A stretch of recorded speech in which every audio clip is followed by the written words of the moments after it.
So today we're going to have a look at Freak Scene by Dinosaur Jr. We're mainly going to be looking at the solo, but very quickly we'll run through the rhythm part which runs underneath the solo. We're playing a D power chord, which is at 5th fret with the first finger on the A string, 7th fret on the D string with the 3rd finger, and then 7th fret we're on the G string with the 4th finger. And we're also letting the top 2 strings ring open. The second chord is an E minor, just a plain cowboy chord, 2nd finger at 2nd fret of the A, 3rd finger 2nd fret of the D, and towards the end of that bar the 3rd finger slides up to the 4th fret of the D.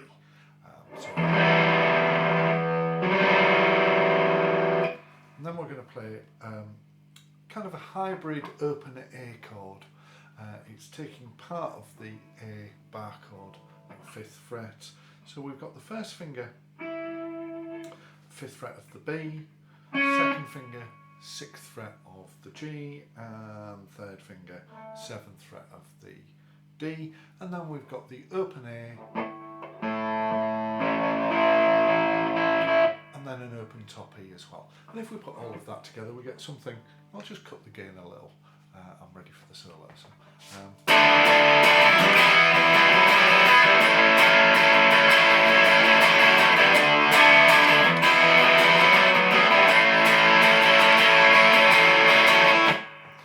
there we go.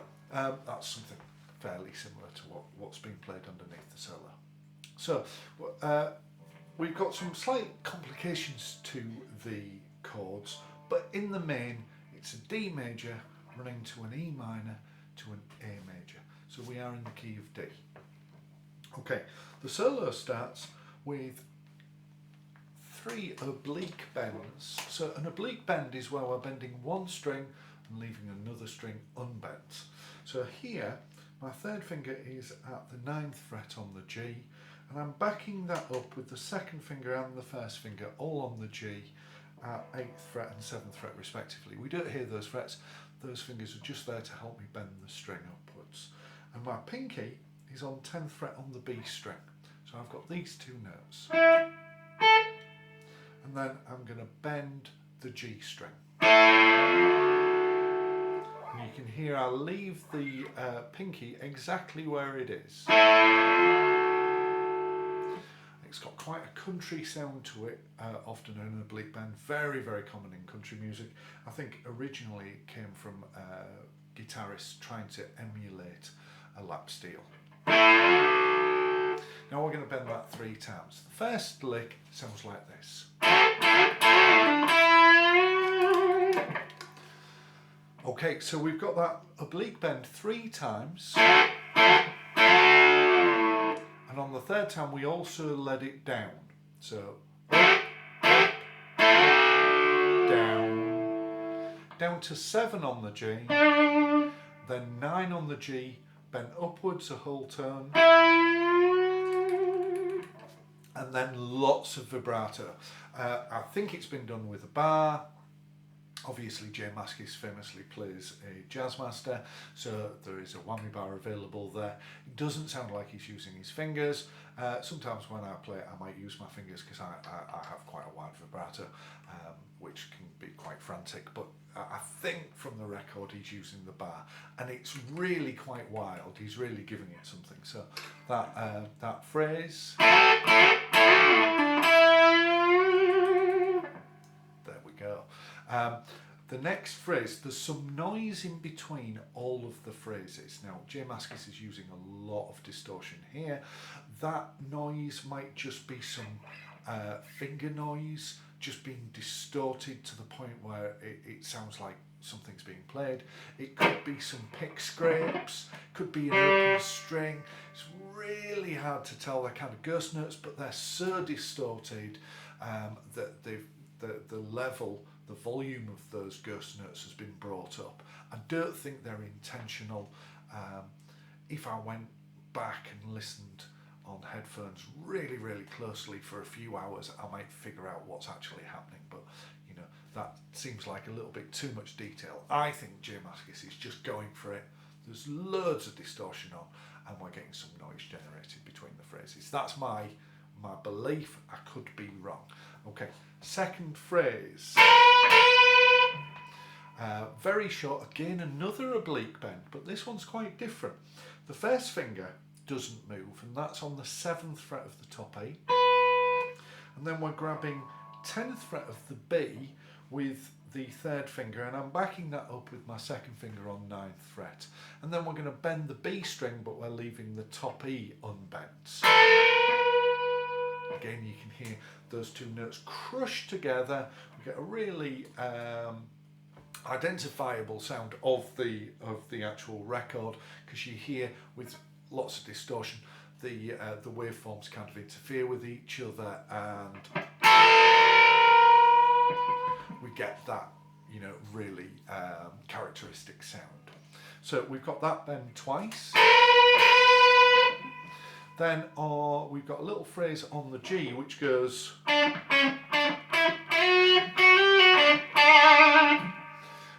Okay, so we're grabbing 7 on the G, and it's a nice staccato opening to the first 4 notes of this phrase.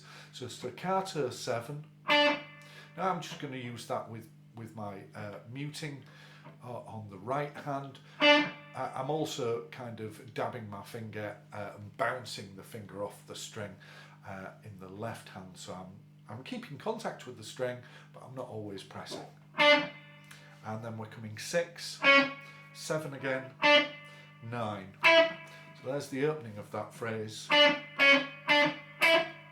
And then we're going to slide from 9 up to 11 on the G. Here I'm going to use my 2nd finger. I like using the 2nd finger for the slide. Grab whatever finger is good for you.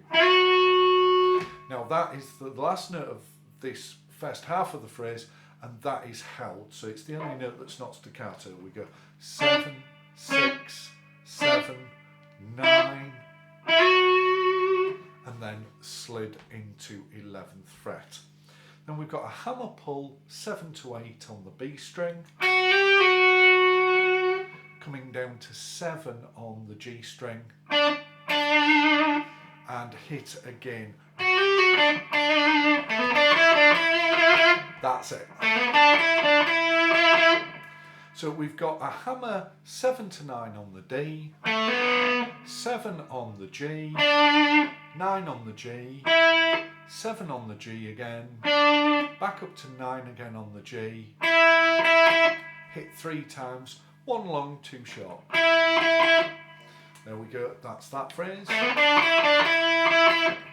Then we're going to grab that oblique bend, the second oblique bend we looked at today, on the B and the top E strings, but now we're at 12th fret and 15th fret. So my first finger's at 12th fret on the top E, my third finger's at 15 on the B, backed up with my 2nd finger or 14 on the B, and then we're going to hit that oblique bend. We're going to hit the top E just once, then the oblique bend another 5 times. 1, 2, 3, 4, 5. Now, the 5th note of the 5th oblique bend in that series there is over the D chord, and we are bending up to an E, and I think that that's a mistake. Granted, part of its rawness, part of its is certainly a massive part of what makes this solo really tick. But if you did want to resolve at that moment, it would be bringing that bend down to 15th fret of the B on the 5th oblique bend instead of the 5th oblique bend. So that would be. That would resolve, and I think that would really kind of fix one of the tiny little errors in the solo. But of course, that's not what J Mascis does, and he's the genius, not me. So he hits it 5 times. So he goes. Okay.